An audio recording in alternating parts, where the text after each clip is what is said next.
Hey guys, we're talking from my room today. Why am I stretching like this?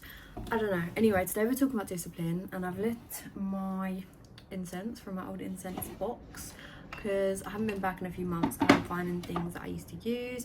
This one is Guardian Angel Incense 6. I'm pretty sure my brother got it for me for Christmas a few years ago.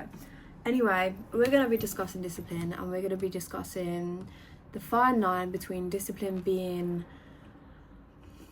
a form of self-hatred and a form of self-love, and discipline being unhealthy and discipline being healthy, because there is like a big divide but barely even recognizable from the outside, if that makes sense.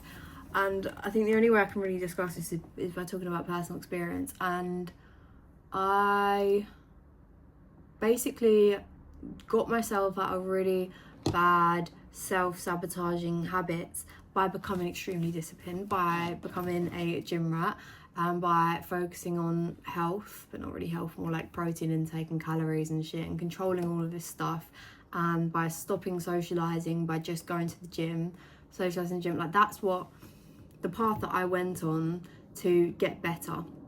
Little did I know at the time how negative this environment was, and how it was all driven through insecurity and self-hatred. I wasn't doing any of it to actually necessarily benefit myself. I was doing it because I hated myself, and I think literally most people were like that as well. The gym can be a really toxic, competitive environment, all about like aesthetics and all about like what time you're waking up to go to the gym, and just like, yeah, a side of discipline that's just really unhealthy.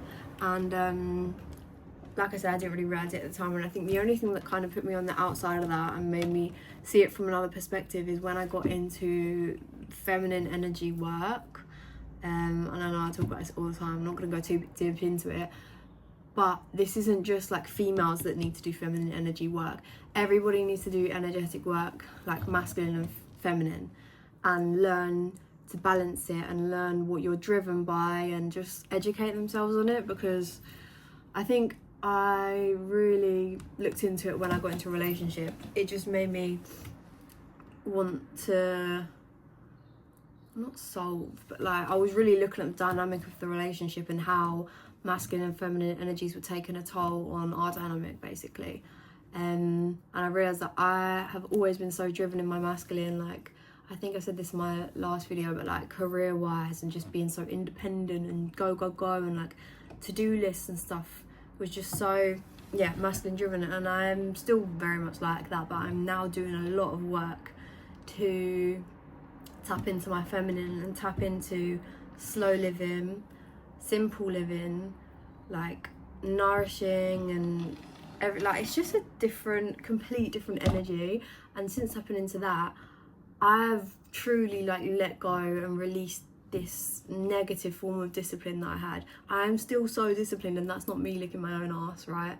It's just a fact. I get up and I do my routines, I get my stuff done. When I set myself a goal, I'm gonna do it, and that's the masculine energy in me.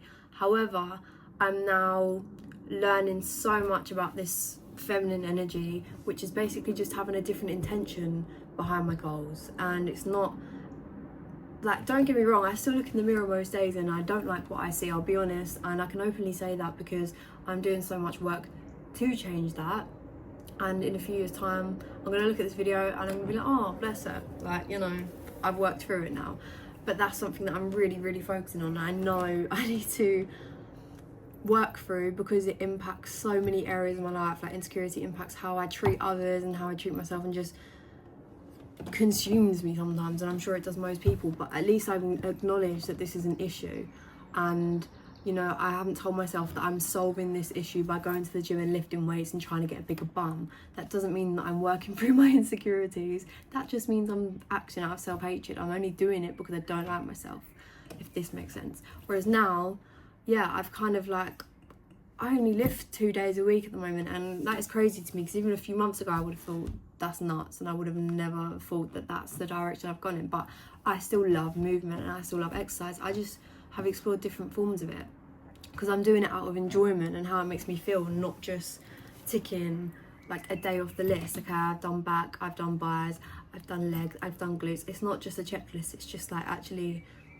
being intuitive to what my body wants and needs. And another way I've kind of like ventured into this is by learning about the menstrual cycles. Sorry if this is really targeted to women. I feel like most of my audience are men. I don't even know which this, I don't even know who's listening. But yeah, learn about menstrual cycles and just how your body needs different things at different times. This whole form of feminine shit that I'm just learning about has really, really transcended the way I look at discipline. And it's more devotion, you know? It's being devoted to the cause of becoming a better person and becoming the best version of yourself whilst being patient and enjoying the process. And it's just like happy sunshines and rainbows. So honestly, it is. Obviously there are definitely down days and darker days and whatever it is, but it's not like out of hatred and like out of go and out of, do you know what I mean? I can't even describe it in words really, because it is like an energetic thing. It is just like, it is a healthy form of discipline.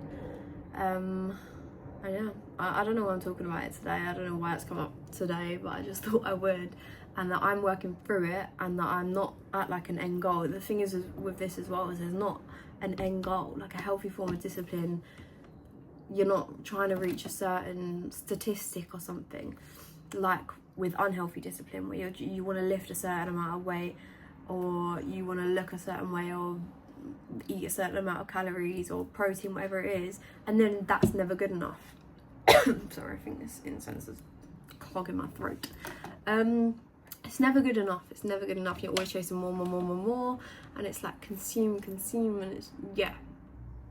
The way I'm talking about energies is just crazy. I don't even know what's coming to mind. I'm just trying to express it. Whereas the other side, there's no such thing as not being good enough, because the whole journey is good enough. Do you know what I mean? Sound like it's kind of woo-woo and stuff, but it's just, I'm just so happy that I've like found this side of it, because it really was reaching a point where I was just so drained of ticking my to-do list off and just being known as somebody that's disciplined but so unhappy. And like I said, don't get me wrong, I'm still working through a lot. I'm not at a final destination, but I'm so much happier. So I thought I'd share that. Yeah, okay, let's leave that one there. The past few videos just me like waffling. Yappa. But yeah, I'll see you tomorrow.